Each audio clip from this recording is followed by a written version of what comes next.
Hi ladies, this is Kay from Heart to Heart 365, and this is going to be a part of my Love and Happiness series. I want to share some books that I felt were excellent reads for me, and really gave me some key pointers in how to have a successful marriage, a successful, happy, loving relationship with my husband. So the first one is The Power of a Praying Wife. Like, this is an excellent book, and I would encourage anyone that's married, anyone that's thinking about marriage, to read this book. The book basically talks about how you should be praying together with your husband, and also, you know, with you in your private prayer life by yourself, you should be praying for his spiritual walk, his emotions, his role as the father and decision maker in your household, his security and finances at work, his faith and his future, and his health and physical protection. And it also gives scripture to back everything that she's speaking about in this book. Excellent book, The Power of a Praying Wife. My minister's wife at my church encouraged me to read this, and I'm so thankful that she encouraged me to read this book because it was an excellent book. Okay, the next book that I have is Romancing Your Husband. Dee and I were celebrating our first or second wedding anniversary. Every year we go to Mackinac. We live in Michigan. We go to Mackinac, and there's a bed and breakfast that we stay in for like a week and just really spend quality time together. And in one of their bookstores, there was a book, and it was called Romancing Your Husband. And like I said, I love to read relationship books, and so I got this book, and it was just speaking of, you know, ladies, just like how you like flowers, just like how you love to come home and the dinner is already made and ready to go, you should be doing those same little special kind gestures for your husband. And so this was an excellent book, and if you just want a good read, this would be a good book to read, Romancing Your Husband.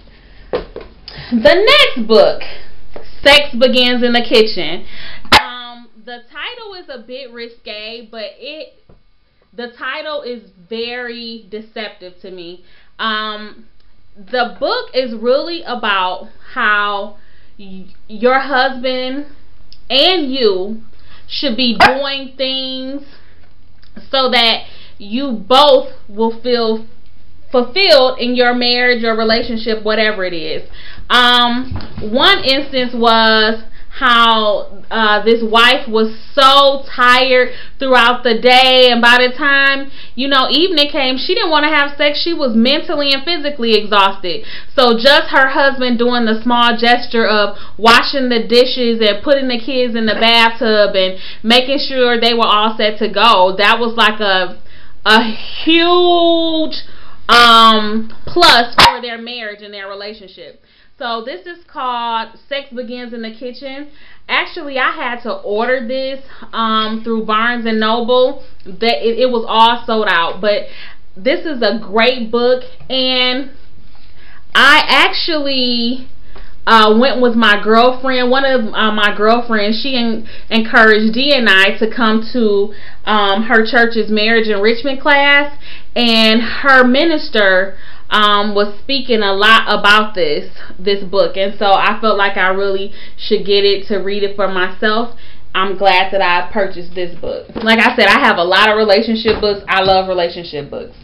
Okay, this is my all-time favorite, The 5 Love Languages. Like, there was another educator in my building who would always refer to everybody's love language. If somebody did something kind, she would say, "Oh, I bet you your love language is gifts." And at first I didn't understand what she was speaking of. And so finally I actually bought the book. I asked her what she was speaking of, and she told me, "You've never read The 5 Love Languages?" And I told her no, and so I went out and I bought the book. I'm so glad I did. I learned a lot about myself. It made me be a bit more reflective of my childhood, and it also made me realize some things about D that I may have taken for granted for a very long time. So there are 5 love languages, and I don't want to give you the gist of everything, but I know what my love language is, and I know what my husband's love language is. And once you two understand each other's love language, you communicate better, and you make sure each one of your your partner's love tank is always full.